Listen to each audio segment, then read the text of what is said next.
Kita semua kenal dengan yang namanya rokok, dan bagaimana semua orang berkata bahwa merokok merupakan aktivitas yang tidak sehat. Tapi sebenarnya bagaimana sih rokok mempengaruhi badan kita?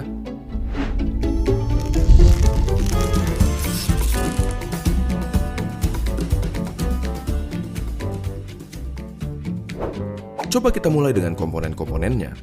Pertama, nikotin, suatu zat yang bisa bikin kita kecanduan, si alasan utama kenapa semua orang tidak bisa berhenti merokok.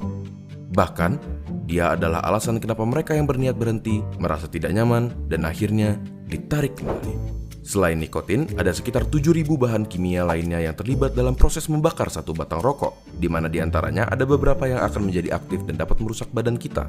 Terlebih lagi, terdapat lebih dari 60 bahan kimia diantaranya yang diketahui dapat menyebabkan kanker.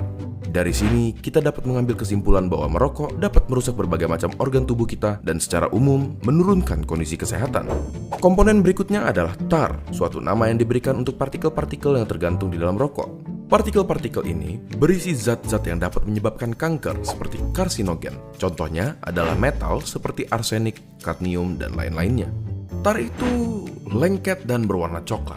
Dan apakah kalian pernah berpikir kenapa gigi dan kuku perokok menjadi kuning? Yap, itu adalah tar yang dapat juga mengotori paru-paru dan memberikannya penampilan yang sama. Zat yang berbahaya berikutnya adalah karbon monoksida, suatu gas yang dalam jumlah banyak dapat berakibat fatal karena menggantikan oksigen yang seharusnya tersirkulasi di darah.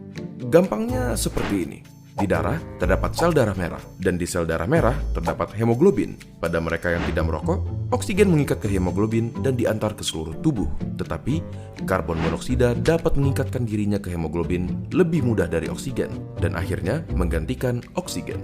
Kalian mungkin berpikir, ya sudahlah, apa masalahnya oksigen diganti karbon monoksida?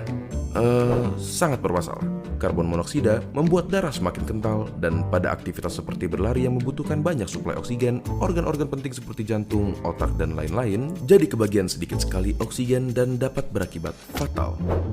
Selain itu, di dalam rokok terdapat sesuatu yang bernama hidrogen cyanida. Paru-paru kita biasanya mempunyai rambut-rambut kecil bernama silia yang membantu membuang zat-zat asing yang memasuki saluran pernafasan. Hidrogen cyanida menghalangi tubuh kita dalam melakukan proses tersebut dan membiarkan bahan-bahan kimia seperti hidrokarbon, nitrous oxide, organic acid, dan lain-lainnya yang ada di dalam rokok berkumpul di dalam paru-paru dan merusaknya.